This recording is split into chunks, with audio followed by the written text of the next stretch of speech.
Dear students, நம்ம பார்க்க போகிற topic square root of polynomials. இந்த ஸ்கொயர் ரூட் ஆஃப் பாலினாமியல் எடுத்து மொத்தம் 2 மெத்தட் இருக்குது. ஃபேக்டரைஸ் மெத்தட்லேயும் நம்ம ஸ்கொயர் ரூட் கண்டுபிடிக்கலாம், லாங் டிவிஷன் மெத்தட்லேயும் நம்ம ஸ்கொயர் ரூட் கண்டுபிடிக்கலாம்.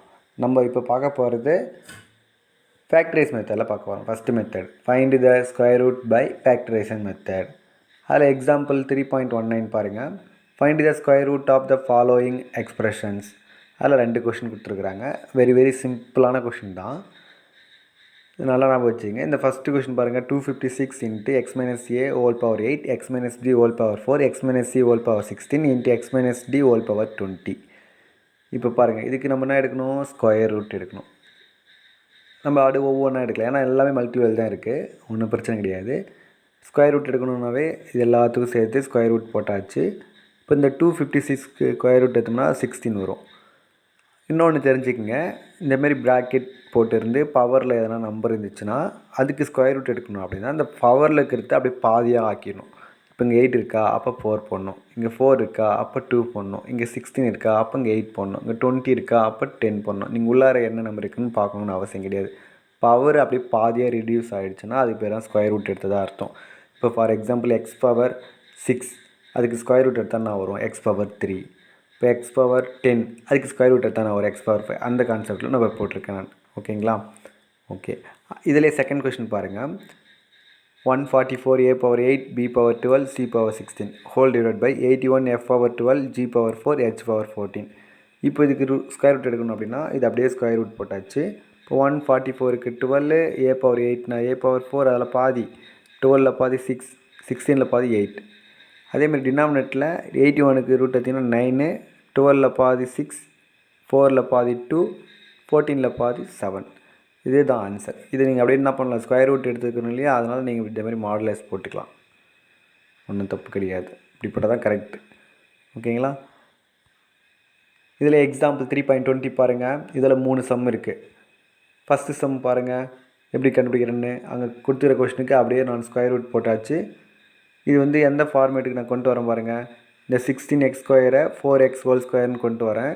இந்த 9y ஸ்கொயரை 3y ஹோல் ஸ்கொயர்னு கொண்டு வரேன். இந்த 9 இங்கே ஃப்ரண்ட்டில் எடுத்து வந்து 3 ஸ்கொயர்னு எடுத்து வரேன். அதாவது a square plus b square plus c square method எடுத்து வரேன். அதுக்கப்புறம் இதில் ஏன்றது 4x எடுத்துக்கோங்க, bன்றது 3yன்னு எடுத்துக்கோங்க, cன்றது 3ன்னு எடுத்துங்க. நல்லா ஞாபகம் வச்சுங்க. ஏன்றது 4x, bன்றது 3y, cன்றது 3. அப்போது a square plus b square plus c square எழுதியாச்சு. அப்புறம் 2ab 2bc 2ca. ஓகேங்களா?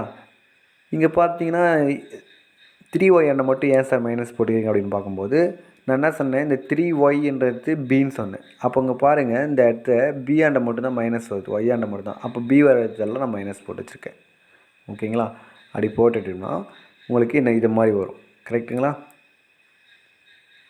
இப்போ இது எந்த ஃபார்முலா மாதிரி இருக்குன்னா, a square plus b square plus c square plus 2ab plus 2bc plus 2ca. அப்படின்னா நமக்கு என்ன தெரியும்? a plus b plus c whole square தெரியும். அதாவது ஏக்கு பதிலாக 4x, பிக்கு பதிலாக 3y, என்ன 3y மைனஸ் 3y, சிக்கு பதிலாக 3. இது எல்லாத்தையும் சேர்த்து ஹோல் ஸ்கொயர் போட்டு எக்ஸ்பேண்ட் பண்ணிங்கன்னா நம்மளுக்கு இப்படி தான் கிடைக்கும். அப்போது நம்ம என்ன பண்ணலாம், இதுக்கு பதிலாக இப்படி எழுதலாம். இந்த ஸ்கொயர் ரூட் அப்படியே தான் இருக்குது. அப்போ இந்த ஸ்கொயரும் இந்த ஸ்கொயர் ரூட்டுக்கு கேன்சல் ஆகிடுச்சுன்னா நம்மளுக்கு உள்ளார இருக்கிறது அப்படியே வந்துடும். ஓகேங்களா? ரொம்ப ஈஸி தான். இந்த கொஷினை பார்த்தோன்னே கூட நீங்கள் ஆன்சர் கண்டுபிடிச்சிடலாம். இந்த 16x ஸ்கொயர்னால் அதுக்கு ரூட் எடுத்தால் 4x, 9y ஸ்கொயர்னால் அதுக்கு ரூட் எடுத்தால் 3y, 9னா அதுக்கு ரூட் எடுத்தால் 3. இப்போ இந்த மைனஸ் எங்கே வருதுன்னு பார்த்து அந்த இடத்த நீங்கள் மைனஸ் போட்டுக்கலாம். ஓகேங்களா? ரொம்ப ஈஸியான ஒரு கொஷின் தான். ஓகே, அடுத்தது பாருங்கள். செகண்டு இந்த கொஷின் பாருங்கள். இந்த கொஷனுக்கு நான் என்ன பண்ண போகிறேன், இதுக்கு ஒவ்வொன்று இதுக்கு ஃபேக்டரைஸ் பண்ண போகிறோம், இதுக்கு ஃபேக்டரைஸ் பண்ண போகிறோம், இதுக்கு ஃபேக்டரைஸ் பண்ண போகிறோம். அதுக்கப்புறம் அந்த ஃபேக்டர்ஸுக்கு ரூட் எடுக்க போகிறோம். பாருங்கள், இப்போ இதுக்கு ஃபேக்டரைஸ் பண்ணிங்கன்னா உங்களுக்கு 3x minus 1 into 2x plus 1 கிடைக்கும். அதே மாதிரி இதுக்கு ஃபேக்டரைஸ் பண்ணிங்கன்னா 3x minus 1 into x plus 1 கிடைக்கும். அதே மாதிரி இதுக்கு ஃபேக்டரைஸ் பண்ணிங்கன்னா 2x plus 1 into x plus 1 கிடைக்கும். நமக்கு தெரியும், ஸ்கொயர் ரூட்டுக்குள்ளார 2 நம்பர் ஒரே மாதிரி இருந்துச்சுன்னா ஒரு நம்பர் எடுத்துக்குவோம். அதே மாதிரி 2 ஃபேக்டர் ஒரே மாதிரி இருந்துச்சுன்னா ஒரு ஃபேக்டர் வெளியே எடுத்துக்கலாம். அப்போ 3x மைனஸ் 1 3x மைனஸ் 1 காமனாக இருக்குது, 1 டைம் வெளியில் எடுத்துக்கோங்க. அதே மாதிரி 2x ப்ளஸ் 1 2x ப்ளஸ் 1 ரெண்டும் காமனாக இருக்குது, 1 டைம் வெளியே எடுத்துங்க. அதே மாதிரி x+1 காமனாக இருக்குது, ஒன் டைம் எடுத்துங்க. இது எல்லாத்தையும் சேர்த்து மாடுலஸ் போட்டுங்க. ஓகேங்களா? மாடுலஸ் போட்டால் என்ன அர்த்தம்? ஒன்லி பாசிட்டிவ் வேல்யூ மட்டும் அர்த்தம். அது பாசிட்டிவ் வந்தாலும் பாசிட்டிவ் வேல்யூ தான், நெகட்டிவே வந்தாலும் பாசிட்டிவ் வேல்யூ தான். அதனால தான் இந்த சிம்பிள் போடுறோம். ஓகேங்களா? அடுத்தது தேர்ட் கொஷின் பாருங்கள். இதிலே தேர்ட் கொஷின் பார்த்தீங்கன்னா, இது எல்லாமே மல்டிவல் தான் இருக்குது. உங்களுக்கு இடம் பார்த்தாலும் சொல்லிட்டு நான் பையில் 1 by 1 எழுதிக்கிறேன். அப்போ நான் இதை ஃபஸ்ட்டு சிம்பிளிஃபை பண்ண போகிறேன், அதுக்கப்புறம் இதை சிம்பிளிஃபை பண்ண போகிறேன், இதை சிம்பிளிஃபை பண்ண போகிறேன். அந்த எல்லாத்தோடைய ஆன்சரையும் அப்படியே ரூட் எடுக்க போகிறேன் மொத்தமாக சேர்த்து. இப்போ ஃபஸ்ட்டு இதை சிம்பிளிஃபை பண்ணுறேன்னு பாருங்கள். இந்த √15x² அப்படியே வச்சுட்டேன். இதை மட்டும் எக்ஸை உள்ளார மல்டிப்ளை பண்ணால் எனக்கு இப்படி கிடைக்கும், ப்ளஸ் √2. அடுத்து இந்த 2 டேர்மில் இருந்து நான் √3x காமனாக எடுத்துட்டால் பேலன்ஸ் எனக்கு இப்படி வரும். இந்த 2 டேர்ம்லேருந்து √2 காமனாக எடுத்துட்டிங்கன்னா பேலன்ஸ் எனக்கு இப்படி வரும். ஓகேங்களா? ஏன்னா இப்போ நீங்கள் √3 எடுத்திங்கன்னா இந்த 15ல் எத்தனை 3 இருக்குது? 5 3 இருக்குது. அதேமாதிரி இந்த 10ல் நீங்கள் √2 எடுக்கும்போது இந்த 10ல் எத்தனை 2 இருக்குது? 5 2 இருக்குது. அதனால் ஈஸியாக நீங்கள் போட்டுடலாம். அடுத்த ஸ்டெப்பில் பாருங்கள், இந்த √5x+1 √5x+1 காமனாக இருக்குது, ஒன் டைம் எழுதிட்டு ரிமைனிங் இருக்கிறது அப்படி எழுதியாச்சு. ஓகேங்களா? அதே மாதிரி செகண்ட் இதுதான் கொடுத்துருந்தாங்க. செகண்டாக இந்த எக்ஸ் எடுத்து உள்ளார மல்டிப்ளை பண்ணிங்கன்னா உங்களுக்கு இப்படி கிடைக்கும். அதுக்கப்புறம் இந்த ஃபஸ்ட்டு 2 டேர்மில் இருந்து நான் √5x காமனாக எடுத்தால் இப்படி வரும். செகண்ட் 2 டேர்மில் இருந்து எதுவுமே காமனாக இல்லைனாலும் பரவாயில்ல, 1ன்ற நம்பர் காமனாக எடுக்கலாம். ஓகே, அப்படி அடுத்த ஸ்டெப்பில் பாருங்கள், இந்த x+2 காமனாக இருக்குது அப்படி எழுதியாச்சு. ரிமைனிங் வந்து இது அப்படியே எழுதிட்டோம். ஓகேங்களா? அடுத்தது ஃபைனலாக பாருங்கள், தேர்டு ப்ராக்கெட்டில் கொடுத்துருந்தீங்களா, அது இந்த எக்ஸுக்கு உள்ளார மல்டிப்ளை பண்ணால் உங்களுக்கு இந்த ஸ்டெப் கிடைக்கும். அடுத்தது இதில் என்ன காமனாக எடுக்க முடியும்னு பார்த்தீங்கன்னா, இந்த ரெண்டுத்துலேருந்து காமனாக வந்து எக்ஸு தவிர வேறு எதுவும் எடுக்க முடியாது. அதனால் நான் இதை எடுத்து இது கூட கம்பேர் பண்ணுறேன். நான் √3 எடுக்கலாம், எக்ஸ் எடுக்கலாம். அப்போ அது ரெண்டுத்தையும் ஒன்றா மெர்ஜ் பண்ணி எழுதி வச்சுக்கிறேன். ரிமைனிங் இது ரெண்டுத்தையும் ஒன்றா மெர்ஜ் பண்ணி வச்சுக்கிறேன். ஏன்னா இங்கே ரெண்டுத்துலேயும் √2 வருது. ஓகேங்களா? அடுத்த ஸ்டெப்பில் பாருங்கள், இது 2 டேர்மில் இருந்து நான் எதை காமனாக எடுக்க போகிறேன்னா √3x காமனாக எடுத்துகிட்டா பேலன்ஸ் எனக்கு x+2 வரும்.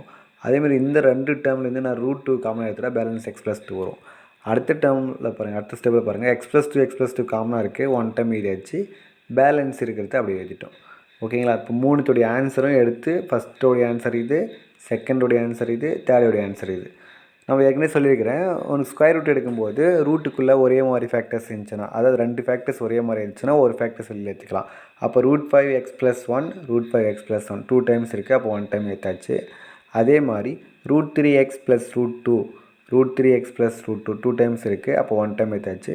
அதே மாதிரி x+2 2 டைம்ஸ் இருக்குது, 1 டைம் எடுத்தாச்சு. இது மாடுலஸ் போட்டோம். எதுக்காக மாடுலஸ் போடுறோம்?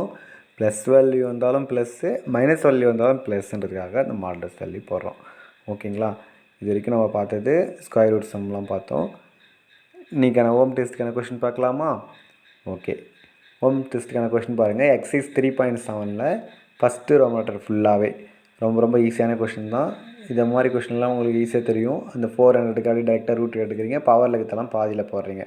100க்கு ரூட் எடுக்கிறீங்க, பவரில் இருக்கிறதெல்லாம் பாதியில் போடுறீங்க. இது ஃபஸ்ட்டு கொஷின். செகண்ட் கொஷின் அதே மாதிரி தான். இது என்ன பண்ண போகிறீங்க? நீங்கள் ஃபேக்டரைஸ் பண்ண போகிறீங்க. இதையும் நீங்கள் என்ன பண்ண போகிறீங்க? ஃபேக்டரைஸ் பண்ண போகிறீங்க. ஃபேக்டரைஸ் பண்ணால் உங்களுக்கு ஈஸியாக கிடச்சிரும். அதேமாதிரி இந்த தேர்ட் ரோமேட்டில் என்ன பண்ண போகிறீங்க? 121க்கு எடுக்க போகிறீங்க, மீதி பவர் எல்லாத்துலேயும் பாதியாக போட போகிறீங்க. 81க்கு எடுக்க போகிறீங்க, பவர் எல்லாத்தையும் பாதியாக போட போகிறீங்க. ஈஸியான ஃபஸ்ட் ரோமேட்டர் முடிக்க போகிறீங்க. செகண்ட் ரோமேட்டர் என்ன பண்ண போகிறீங்க? இது ஃபேக்டரைஸ் பண்ண போகிறீங்க. தேர்ட் ரோமேட்டர் அந்த a + b + c whole square போட்டோம் இல்லையா ஒரு மெத்தடில், அந்த மெத்தடில் இதை போடுங்க. இது என்ன பண்ண போகிறீங்க? ஃபேக்டரைஸ் பண்ணுங்கள், இதையும் ஃபேக்டரைஸ் பண்ணுங்கள், இதையும் ஃபேக்டரைஸ் பண்ணுங்கள். அதுக்கப்புறம் ரூட் எடுங்க, காமன் ஃபேக்டர் இருந்தால் வெளியில் எடுத்துருங்க. இதுக்கு ஃபேக்டரைஸ் பண்ணுங்கள், இதுக்கும் ஃபேக்டரைஸ் பண்ணுங்கள், இதுக்கும் ஃபேக்டரைஸ் பண்ணுங்கள். அப்படியே மற்ற ஃபேக்டர்ஸ்க்கும் ரூட் எடுங்க, காமன் ஃபேக்டர் இருந்தால் வெளியில் எடுத்துருங்க. ஓகே, எல்லாருக்கும் நல்லா புரிஞ்சிச்சிங்களா? அதுக்கப்புறம் ஒரு ப்ராக்டிக்கல் ஜாமெண்ட்ரி ஒன்று பார்த்தோம் இல்லைங்களா, அதுக்கான ஒரு ஹோம்ஒர்க் ரொம்ப இம்பார்ட்டன்ட், எக்ஸாமில் கண்டிப்பாக கேட்கக்கூடிய ஒரு ப்ராக்டிக்கல் ஜாமெண்ட்ரி. அதுக்கான ஒரு எக்ஸாம்பிள், ஒரு ஹோம்ஒர்க் கொஷின் உங்களுக்கு கொடுத்துருக்குறேன், பாருங்கள். ஓகேங்களா? Draw a tangent at any point or on the circle of radius 3.4 cm and center at P. அதாவது ஒரு 3.4 cm ரேடியஸ் வச்சு ஒரு சர்க்கிள் வரைகிறீங்க. அந்த சர்க்கிளுக்கு மேலே நம்ம உங்களுக்கு எக்ஸ்பிளைன் பண்ணும்போது Pன்ற ஒரு பாயிண்ட் எடுத்திருப்பேன், இங்கே ஆர்னு ஒரு பாயிண்ட் எடுக்க சொல்லியிருக்காங்க. அவ்வளோதான், மற்றபடி எல்லாம் ஒன்று தான். ஓகேவா?